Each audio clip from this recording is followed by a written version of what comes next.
The only way I found out I was deactivated is because I couldn't get back online. Sunday morning, about 3 o'clock in the morning, my phone went buzzing, and I got the message from Uber saying that I was sacked. One day, I was dropping off at the airport, and then next thing I know, I couldn't go back online. It signed me offline, and it didn't tell me why I was signed offline. These three women don't know each other. In fact, they don't even live in the same state. But they're all rideshare drivers, they're all transgender, and they were all suspended from Uber. The ride-hail company, valued at nearly $70 billion, has revolutionized the taxi industry with its easy-to-use service.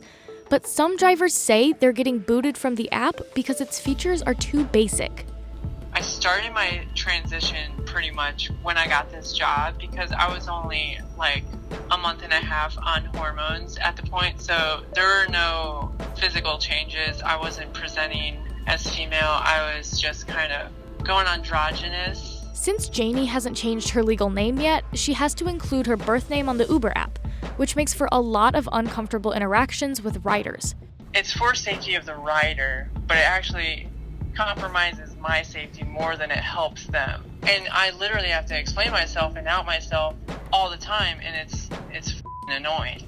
Aside from the naming confusion, Janie has to think about another aspect of the app: her changing physical features and Uber's automated facial recognition system.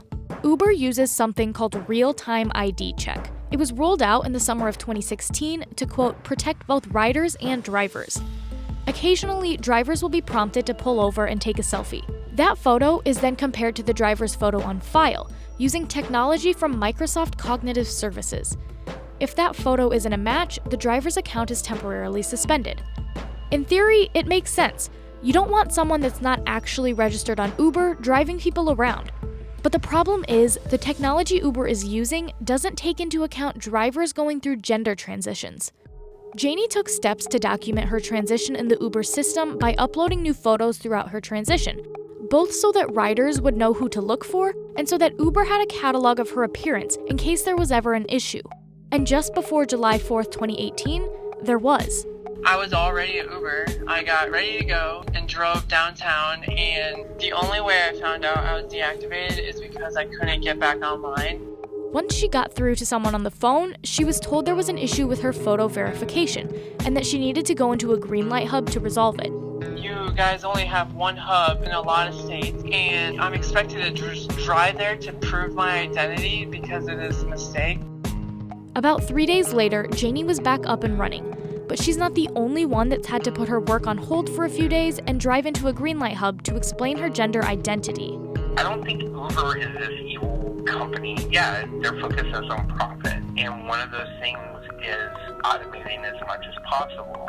And when you have a system that is so overly automated, people like myself fall in the cracks. Like Janie, Lindsay was suspended from the app and prompted to drive to a green light hub for further action.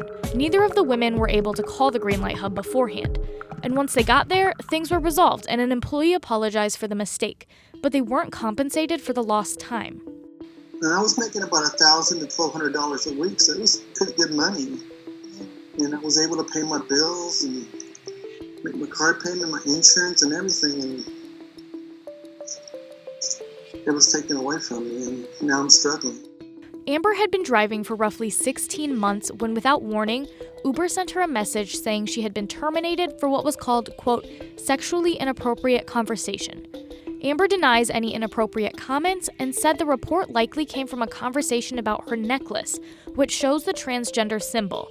When she tried to explain to the company, they said the decision was final. Uber confirmed Amber's termination and stood by its decision to deactivate her for behavior that violated its community guidelines, and said it had nothing to do with real-time ID checks or transgender issues. Uber has a list of factors that can get a driver deactivated, including low ratings, discrimination, and inaccurate personal information. And it's not just drivers facing problems with the app. Robin Canner is no stranger to the tech world. She's a user experience designer, and she wrote about one way Uber could improve the app experience for trans people in particular, giving users the option to specify their pronouns in the app. So my experience right now is that there are times that I go into an Uber and I'm misgendered. which for me is an awkward experience because at that moment I'm not thinking about gender. What I'm really thinking about is getting to my destination so I can do my job or see friends or hang out or whatever it is. So where it would really help is in those small moments that I'm not thinking about gender for the interaction to be smooth, so I'm able to just continue what I'm supposed to do and we don't have to have a stop in a conversation about gender. An Uber spokesperson said the company rolled out a feature in April that allows employees to specify their pronouns in an internal directory. However, the feature is not yet available to riders and drivers. Uber said it does have an internal task force dedicated to making sure trans drivers are successfully onboarded and that trans riders feel safe. However, none of the drivers in this piece had experienced special onboarding or were aware of the task force. An Uber spokesperson told CNBC, "We want Uber to be a welcoming, safe, and respectful experience for all who use the app. That's why we maintain clear community guidelines and a non-discrimination policy for riders and drivers, in addition to many safety features. We continue to focus on ways to advance our tech and constantly improve our app experience." And it's not just Uber that's faced criticism for its lack of inclusivity in design. Both Facebook and Tinder updated their apps to include more gender identity and pronoun options for its users. And as tech becomes more ingrained in the workforce and human experience, the need to address diversity in design isn't going away.